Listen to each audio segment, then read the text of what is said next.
Ashan, Oh, hi. how are you, mate? Yeah, I'm good, thanks. How about you guys? Yeah, we're good. We're Very good. Good to well. see you again. It's been a while. Yeah, true. What Yeah, what have you got on the agenda, mate? What are you bringing to us? What have you got for us? yeah. Yeah, I've been pretty happy with who we've brought in so far, even though the trade period hasn't started. What I've noticed now is it's not just the 22 on the field that, or 18 and 4 on the bench, that make up the team every week. It's everyone within the footy club. Like, I think Brian Cook, he'll hopefully do really well for us. I think Greg Williams, he's got that hard edge that we also need in our coach. And with Greg Williams, all the blokes that are just going out there don't really care too much, don't represent their Guernsey and put their heart and soul into it. They're gonna cop it from day one. Like, I don't know, he might make Zach Fisher shave the mullet if he puts in a poor performance. Yeah, that would be funny, but yeah. No, it's an interesting one. Look, at the end of the day, of course, the players care. I think there's no question about I know. I mean, I do it all, as well throughout the year. We get angry, and I've said things like, "Oh, they don't care enough," or "They don't," and maybe that's true in moments. They definitely do care. They definitely do want to get better, and they do want to win games of footy. I don't think anyone wants to go out there and lose. But the reality is, whatever environment that they've been in over the last, few years, just hasn't been good enough. So yeah, I think there's something to be said for what you just mentioned. In if there's something little that needs to be picked up on, it looks like we're going to be putting the best people available in each role to pick those little things up better than what we have had. Yeah. And another thing I'm excited about is potentially Matthew Scarlett coming in as our backline coach or something. I think that will really help, because if you look at Geelong's backline, I don't think there's a lot of top picks in the draft there. There's Zach Tui, who was from us, but international recruit, Tom Stewart, mature age recruit, Tom Atkins, doubted. I don't think he was a high pick. Lockie Henderson just got delisted. He's terrible, but yeah. He's in the team again as a key defender, which is pretty good. Mark Blicker's, I think he's been all Australian. I can't remember him being a high pick, although he may have. I think that's really good because he's made a backline with not all those picks like we have excel. What can you do with potentially the best backline on paper in the AFL that's not functioning at all right now? It's a good point, Ashan, and I think it comes down to you speak about how they're not all high picks, but I think that comes down to one of the biggest bugbears of our football club over the last maybe 10 to 15 years, even longer, and it's development. Are we actually getting the right people in these coaching roles? Are we actually getting the right people, into the development roles at our football club? And you could argue not, clearly, because of what we've seen over the last couple of years, and we've seen a lot of plateauing from a lot of our younger players over the last, probably year and a half, or since sort of Teague has come in. We saw a lot of players peak and then sort of come back down again. So maybe someone like Scarlett, who knows what it's all about, can come in and do it. I mean, I don't know about you two boys, but did you really get any sense of oh geez, look at these assistant coaches we've got on board at the moment. Geez, these guys are really going to set the standard, and clearly not, because I mean, look what's happened. They've all been cleared out. Yeah, I didn't really notice anything about the assistants, if they were good or not, until last year. I came on here after I was absolutely devastated after we lost to the Crows.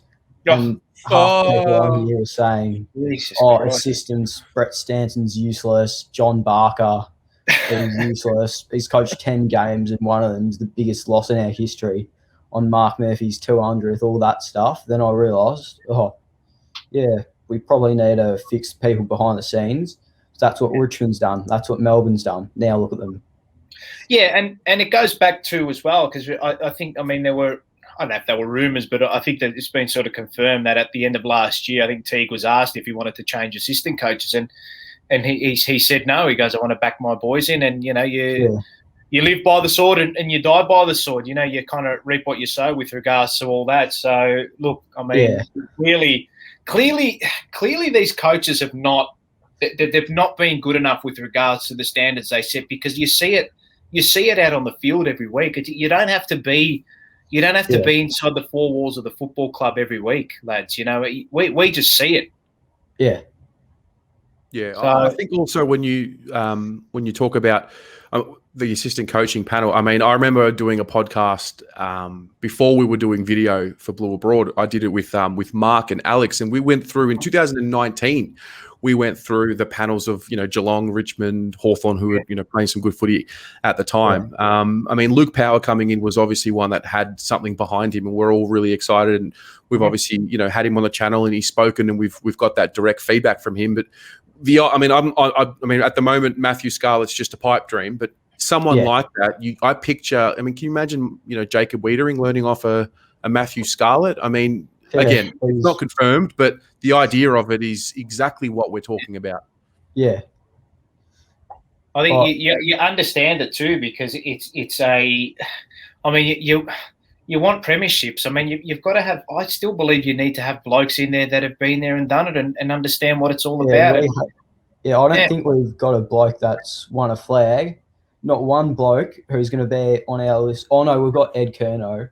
That's won a final with our club, but even him, I think he was a role player back in 2013 or something. Yeah. And another one is, with our new coach, it's not what they can get out of Walsh, Wiedering, Mackay. Any coach, I reckon, could get Mackay a Coleman at some point, Walsh multiple Brownlows, and Wiedering an All-Australian selection.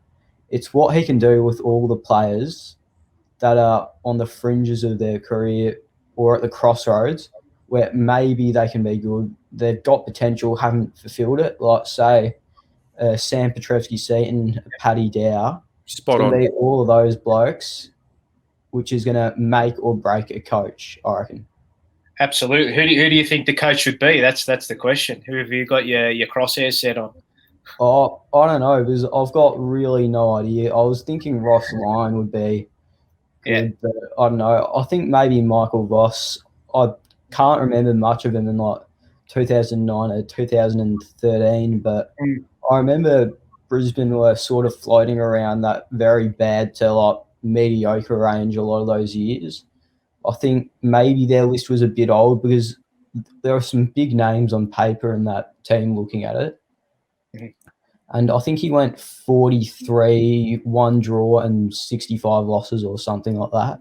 So that's similar to Teague's record, but it might be with a different team. And he's had, like 8 years in between that point and, I don't know, like his last coaching gig, which he's learned under coaches such as Ken Hinkley, which I think are really good, like hard coaches. Like, I remember hearing once on like some AFL thing from Kane Corns that after Matt Primus got sacked or something, Ken Hinkley or someone made them stand in like the ocean at 5 a.m. with nothing on. I think he's good. He can learn from that with the hard edge. So I think it's right now in their development that they're going to need someone to absolutely push them. Yeah. No, I wholeheartedly agree with you on that. I don't know if it's going to be Michael Voss. Look, I'm not 100% sold on the coach who's tried at one club and has failed there and then tries to come back and do it. I don't think there's any real evidence to suggest that has worked over the last 30 to 35 years. I think Malcolm Blight might be the only coach to have done that. But look, I'm happy for them to go the untried, to be honest. It doesn't really bother me. I mean, just someone with a vision, someone with a plan, someone who's going to motivate these boys, someone who's got tactical now, someone who's going to come in and provide the competitive edge that Brian Cook spoke about. Yeah, and in a way, I'm kind of glad that Clarko's decided to be unavailable, because what we've asked him like 4 or 5 times. Do you want to coach? Do you want to coach? It's like going to the gym or going for a run, saying you want to run 3 minutes at, say, 3:45 per kilometre with 1 minute's rest in between. That's like him going, he's coached like 15, 16 years in a row. It's like him going like that. He wants a little break, but instead making him push on for another bit. Sometimes it's not possible for him. Maybe he needs a rest beforehand, I think. Yeah. Well, I've got a little quote that I found here. There's a Twitter account which is quickly rising. It's Up the Baggers. Basically, the account aggregates. And just have a look at this quote about Michael Voss from Ollie Wines. Says, I don't think I've met a person more motivating than Vossy. He's run our resilience and leadership program over the last 12 to 18 months.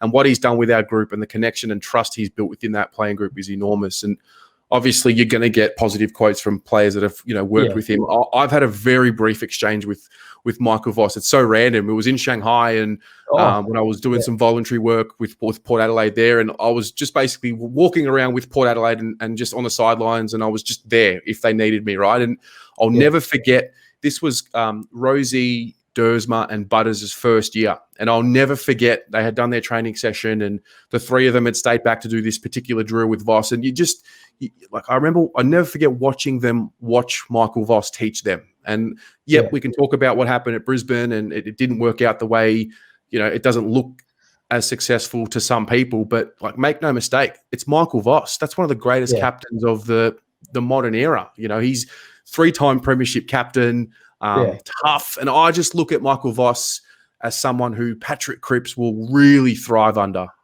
Yeah, I think so. Hope you're right. If he is the man, we don't know. We'll have to wait and see. So, Sean, love it, mate. Thanks so much for coming on. Yeah, thank you.